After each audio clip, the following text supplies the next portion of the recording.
தெரியுது, நம்ம ஏதோ கிளாஸ் எடுக்கிறோம் அப்படிங்கிற ரெஸ்பெக்ட் வந்து எல்லாமே ஆட்டோமேட்டிக்கா நமக்கு கிடைக்க ஆரம்பிச்சு. ஃபர்ஸ்ட் ஆஃப் ஆல் வந்து knowledge is very important. Another one is clear communication. கம்யூனிகேஷனா நான் பேசுறது எல்லாத்துக்கும் போய் ரீச் ஆகும். நான் பேசுறது எனக்கு மட்டும் கேட்டா கண்டிப்பா வந்து அது சுவாரஸ்யம் இருக்காது. ஸோ பேசுறது கிளியரா இருக்கணும். The way of communication is must. So next வந்து பேக்ரவுண்ட் செக் பண்ணக்கூடாது. பேக்ரவுண்ட் உங்களுக்கு தெரியும். ஸோ நல்லா படிக்கிறவங்க, நல்லா படிக்காதவங்க, ஏழையா இருக்கவங்க, பணக்காரங்களா இருப்பாங்க. ஸோ பெரிய பேக்ரவுண்ட் வந்து அவங்களுக்கு அந்த ஸ்டூடெண்ட்ஸ் ரெஸ்பெக்ட் கொடுக்குறது அந்த மாதிரி இருக்கக்கூடாது. ஸோ எல்லா டீச்சர்ஸ் பொறுத்த வரைக்கும் எல்லாமே நமக்கு சமம். நமக்கு தெரியும் இல்லையா, நம்ம ஒருத்தர் சின்ன சில்ட்ரன் பிரைமரி ஸ்கூல்ல இருந்து ஸ்டார்ட் ஆகி போவீங்க. ஸோ அந்த ஸ்டேஜ்ல அந்த குழந்தைக்கு அவ்வளோ கஷ்டமான ஒரு விதையை ஊனம்னா, ஸோ அது ஒரு கேஸ்டா இருக்கட்டும், இல்லை வந்து ஒரு பண ரீதியான அவங்கள வந்து நம்ம சப்ரஸ் பண்ணும்போது அதுலேயே அவங்க உடச்சு போயிடுவாங்க.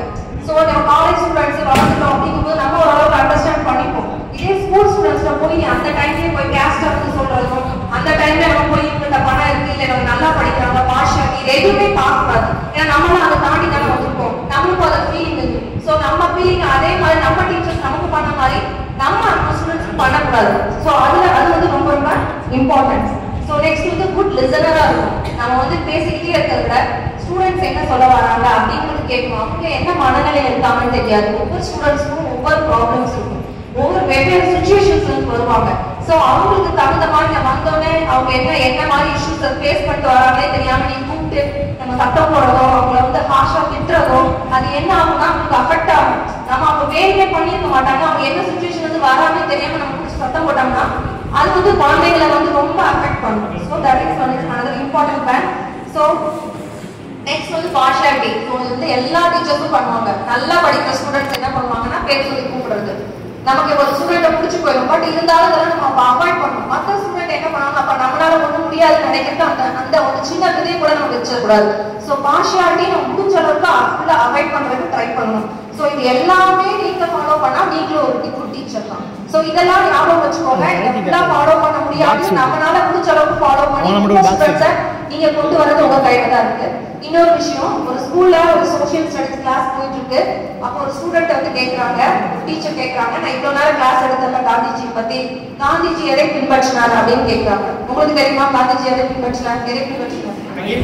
அகிம்சை. பட் அந்த குழந்தைக்கு தெரியல, சின்ன குழந்தை இல்லையா, சோ அதனால சொல்லல. சோ 2-3 டைம் கேட்கறாங்க, அப்பயும் தெரியல. திருப்பி என்ன பண்றாங்க, கையில ஒரு குச்சி எடுத்துக்காங்க, இப்ப சொல்ல காந்திஜி எதை பின்பற்றினார், அப்பயும் அந்த குழந்தைக்கு தெரியல. மறுபடியும் சொல்லிட்டு இந்த குச்சியில நான் உன்னை அடிக்க போறேன், இப்ப சொல்லுங்கிறாங்க, அப்பயும் அந்த குழந்தைக்கு தெரியல. அதுக்கப்புறம் அடிக்கிறாங்க. காந்திஜி வந்து எதை பின்பற்றினார், அகிம்சையை பின்பற்றினார், அகிம்சையை பின்பற்றினாலும் அடிக்கிறாங்க. சோ எதை சொல்ல வராங்களோ அதை அவங்க மறந்துட்டாங்க. காந்திஜி எதை பின்பற்றினாலும் அகிம்சை, அந்த அகிம்சையே அந்த இல்லை அந்த டீச்சர் கிட்ட, அப்புறம் எப்படி அந்த ஸ்டூடெண்ட்ஸ் வந்து அதை ஃபாலோ பண்ணுவாங்க? ஸோ நம்ம கரெக்டா தான் நம்ம ஸ்டூடெண்ட்ஸ் வந்து நம்மளை பார்த்து ஃபாலோ பண்ணுவாங்க. ஸோ முடிஞ்ச அளவுக்கு நம்மளை கரெக்டா வச்சுக்க ட்ரை பண்ணணும். ஸோ இதுதான். ஸோ அப்பதான் ஸ்டூடெண்ட்ஸ் வந்து ஒவ்வொருத்தரும் ஒவ்வொரு சுச்சுவேஷன் வந்து வருவாங்க, நமக்கு தெரியும். எல்லாருக்கிட்டையும் அன்பா நடந்துக்கணும். முடிஞ்ச அளவுக்கு ஃப்ரெண்ட்லி பிஹேவியர் வந்து கடைபிடிக்கணும். சம்பளம் வாங்குற டீச்சரா மட்டும் சத்தியமா நீங்க இருந்துடாதீங்க. ஒரு ஸ்டூடெண்ட், ஒரு பாஸ் ஆகிற ஸ்டூடெண்ட், ஒரு நல்ல வேலை சூப்பரான ஸ்டூடெண்ட்டை போய் நீங்க வந்து முன்னாடி கொண்டு வரது பெரிய விஷயம் கிடையாது. ஒரு ஏழு நிலையில இருக்க ஒரு பொண்ணோ ஒரு பையனோ அவர் ஃபெயிலியரான ஸ்டூடெண்ட்ல இருக்க பையனை மேல கொண்டு வர பாத்தியா, அவங்க வந்து சம்பளம் வாங்குற டீச்சரா மட்டும் இருக்க மாட்டாங்க. அதை விட அவங்களுக்கு தேவையான ரெஸ்பெக்ட், அந்த குருவோட அந்தஸ்து, அந்த கடவுளோட பக்தி எல்லாமே அந்த டீச்சருக்கு போய் சேர்ந்த ஸ்டூடெண்ட் கொடுப்பாங்க. நம்ம வந்து ஒரு பிரைட்டான ஸ்டூடெண்ட்டை பிரைட் ஆக்குறது பெரிய விஷயம் இல்லை. ஒரு தாழ்வான வெளியில இருக்க ஒரு ஸ்டூடெண்ட் பிரைட் ஆகும் இல்லையா, அவங்க தான் சம்பளம் வாங்குற டீச்சரா மட்டும் இருக்காம எல்லாமே உங்களுக்கு கிடைக்கக்கூடிய டீச்சரா இருப்பாங்கன்னு சொல்லிட்டு நீங்களும் ஒரு குட் டீச்சரா இருக்குன்னு சொல்லி ஃபாலோ பண்ணணும்னு சொல்லி என்னோட உரையை முடிச்சுக்கிறேன். தேங்க்யூ.